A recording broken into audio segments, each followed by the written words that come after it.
ಈಗ ನಾನು ರೈತರಿಗೆ ಬೆಂಬಲ ಕೊಡಲಿಕ್ಕೆ ಅವರ ಹೋರಾಟಕ್ಕೆ ಅವರೇನು ನನ್ನಿಂದ ನಿರೀಕ್ಷೆ ಮಾಡ್ತಾರೆ ಹೋಗ್ತಿದ್ದೀನಿ. ಅಲ್ಲೇನಾಗಲ್ಲ, ಕೋರ್ಟ್ನಲ್ಲಿ ನ್ಯಾಯಾಲಯದ ಮುಂದೆ ಇಲ್ಲಾಗಿರತಕ್ಕಂಥ ಏನು ಒಂದು ಇವರೇ ತಂದಂಥ ಕಾನೂನು 2013ರಲ್ಲಿ ಇದೇ UPA ಸರ್ಕಾರದಲ್ಲಿ, ಆ ಕಾನೂನನ್ನು ಮೀರಿ ಇವರೇ ಈಗ ಮಾಡಲಿಕ್ಕೆ ಹೊರಟಿದ್ದಾರೆ. ಕಾನೂನು ವ್ಯಾಪ್ತಿ ಒಳಗೆ ಆ ರೈತರ ಪರವಾಗಿ ಏನು ಹೋರಾಟ ಮಾಡಬೇಕು ಅದಕ್ಕೂ ಸಿದ್ಧತೆ ಮಾಡಬೇಕಲ್ಲ.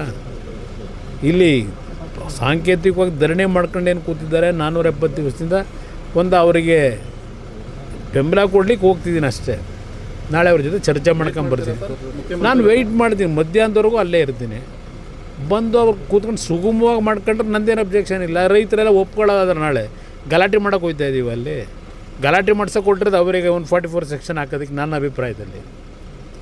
ಯಾಕೆಂದರೆ ನಿನ್ನೆ ಒಂದು 20 ಜನ ಕೂರಿಸ್ಕೊಂಡು ಅವ್ರಿಗೆ ಅಲ್ಲಿ ಇಷ್ಟೆಲ್ಲ ಬೆಳವಣಿಗೆ ಆಗಿ ಅವ್ರು ಇಲ್ಲಿವರೆಗೆ ಕೊಟ್ಟಿರ್ತಕ್ಕಂಥ ಕಾಂಪನ್ಸೇಷನ್ ಎಷ್ಟು ಜನಕ್ಕೆ ಕೊಟ್ಟವ್ರೆ? 19 ಕೋಟಿ ಕೊಟ್ಟಿದ್ದೀವಿ ಅಂತ ಹೇಳ್ತಾರೆ.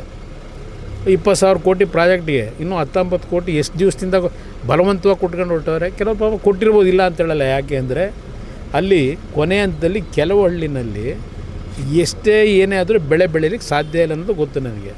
ಅದು ಸಣ್ಣ ಪ್ರಮಾಣದಲ್ಲಿದೆ, ಅಂಥವ್ರು ಕೊಟ್ಕೊಂಡಿರ್ಬೋದು, ನಾನು ಇಲ್ಲ ಅಂತ ಹೇಳಲ್ಲ. ಯಾಕೆಂದರೆ ಅವ್ರಿಗೆ ಯಾವುದೂ ಬೆಳೆ ಬೆಳೀಲಿಕ್ಕೂ ಆಗೋದಿಲ್ಲ.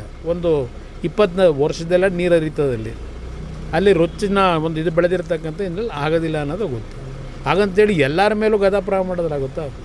ಜನ ಒಪ್ಕೊಂಡು ಕೊಟ್ಟರೆ ನಂದೇನು ಅಬ್ಜೆಕ್ಷನು? ಪ್ರೋಗ್ರಾಮ್ ಮಾಡಿ ನಾನೊಬ್ಬ ರಾಜ್ಯದ ಮುಖ್ಯಮಂತ್ರಿಯಾಗಿ ಕೆಲಸ ಮಾಡೋದವನಿಗೆ ಇಲ್ಲಿ ರಾಜಕೀಯಕ್ಕೋಸ್ಕರವಾಗಿ ಅಭಿವೃದ್ಧಿ ತಡಿಬೇಕು ಅಂತ ಹೇಳ್ತೀನ? ಬೆಂಗಳೂರು ನಗರದಲ್ಲಿ ಇಷ್ಟೆಲ್ಲ ಅನಾಹುತಗಳಾಗ್ತಾಯಿದೆ. ಇಷ್ಟೆಲ್ಲ ಇದ್ದು ಇಲ್ಲಿ ನೀವು ಸರಿಪಡಿಸ್ಲಿಕ್ಕೆ ಹೋಗಿದೆ, ಮತ್ತು ಇನ್ನೊಂದು ನಗರ ಸೃಷ್ಟಿ ಮಾಡ್ತೀವಿ ಅಂತ ಹೋದರೆ ನಗಲವ ಯಾರಾದ್ರೂ